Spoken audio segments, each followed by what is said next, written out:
Hola, mi nombre es Federico, soy profesor de Construcción de Ciudadanía y en este video voy a explicar el significado de la sigla LGBTIQA+, de la forma más clara y simple que pueda. Para entender esta sigla tenemos que conocer la diferencia entre sexo, género y orientación sexual que ya vimos en el video anterior, pero en forma muy resumida, el sexo tiene que ver con la biología, el género con la cultura y la orientación sexual con los sentimientos. Las letras L, G, B y A están relacionadas a la orientación sexual. Y son quizás las más conocidas, las más comprendidas, así que las vamos a ver rápidamente. Lesbiana se usa para mujeres que sienten atracción por otras mujeres. Gay para hombres que sienten atracción por otros hombres. Bisexual para personas que sienten atracción por hombres y mujeres. Y asexual para quienes no sienten atracción sexual o romántica.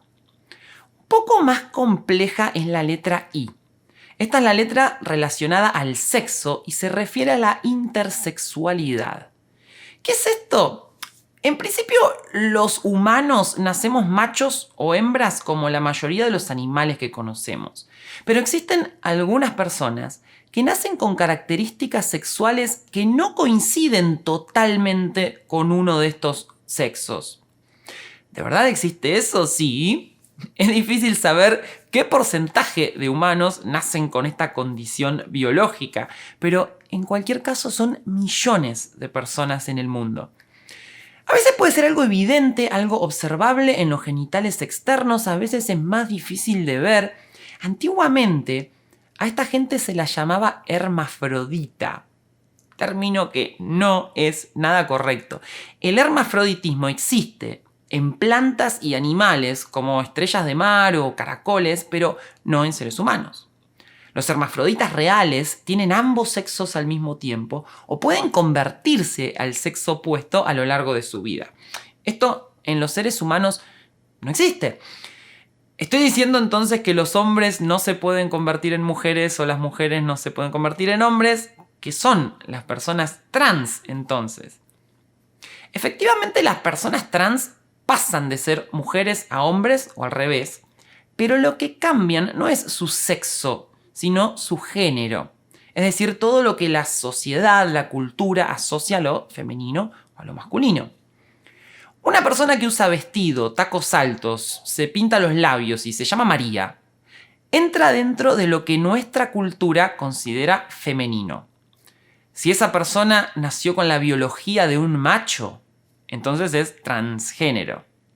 Además, aunque el cambio total de sexo es biológicamente imposible, existen tratamientos con hormonas y cirugías que ayudan a una adecuación física. A las personas que optan por estos tratamientos se las suele denominar transexuales. Si una persona nacida hombre adopta el género femenino, ¿podemos decir que es un hombre trans o una mujer trans? Lo correcto es decir que es una mujer trans. Aunque algunas personas cuestionan el uso de la palabra mujer en estos casos e insisten en decir que sigue siendo un hombre, pensemos en el caso de un hijo adoptivo. ¿A alguien se le ocurriría cuestionar el uso de la palabra hijo? Y también podríamos decir que biológicamente no es hijo de las personas que lo criaron. Pero ser padre, madre, hijo, hija de alguien es un vínculo social y afectivo, además de una relación biológica. Un hijo puede ser biológico o adoptivo, es decir, de nacimiento o por opción, y un hombre o una mujer pueden ser de sexo o de género, es decir, de nacimiento o por opción. La T entonces viene de trans y está relacionada al género junto con la Q. ¿Qué significa la Q? Queer. Queer en inglés significa algo así como raro, extraño, pero hace tiempo se usa para denominar a personas que no se identifican con una categoría tradicional de varón-mujer. Este concepto, junto con el de género no binario, es relativamente nuevo, está en construcción, y puede ser interpretado de distintas formas. Pero, básicamente, mientras una persona trans pasa de un género a otro, una persona queer no siente la necesidad de elegir un género de los establecidos.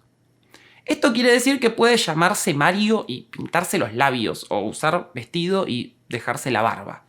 Si el sexo y el género de una persona coinciden, decimos que es cisgénero. Pero tengamos en cuenta que el género cambia en diversas épocas, lugares. Una mujer que tiene un tatuaje y juega al fútbol no deja de ser cisgénero en Occidente en el siglo XXI. Pero esto no siempre fue así. Yo soy cisgénero porque nací varón y cumplo todos los estándares masculinos de la cultura en que vivo. Pero si viajara en el tiempo, quizás esta remera de hojitas rosas y el pelo largo podrían colocarme en un espacio no binario, quizás. En todo caso, aunque nos identifiquemos con uno de los dos géneros tradicionales, existen matices dentro del espectro de acatamiento a esos mandatos sociales de género. Algunos dicen que queer es un término paraguas, porque abarca muchas cosas. Algunos lo relacionan con el rechazo a todas las etiquetas, incluyendo las relacionadas a la orientación sexual. Lo cierto es que de todos estos términos podemos encontrar definiciones contradictorias o interpretaciones diversas, podemos agruparlos o dividirlos en clasificaciones mucho más específicas, y por eso se suele agregar un más al final. Entonces, en conjunto, LGBTIQA+ agrupa a todas las personas que no son heterosexuales cisgénero. Los heterosexuales cisgénero somos personas que nacimos con un sexo definido, nos comportamos más o menos como la sociedad espera que nos comportemos por nuestro sexo biológico, y sentimos atracción por personas del sexo opuesto. Como esto es lo más tradicional y como los heterosexuales cisgénero somos muchos, a veces llegamos a pensar que somos los únicos normales. Y esta idea muchas veces genera la discriminación y la estigmatización que motiva que estos colectivos, estas comunidades, se junten y se organicen. Chao. Do, do, do, do.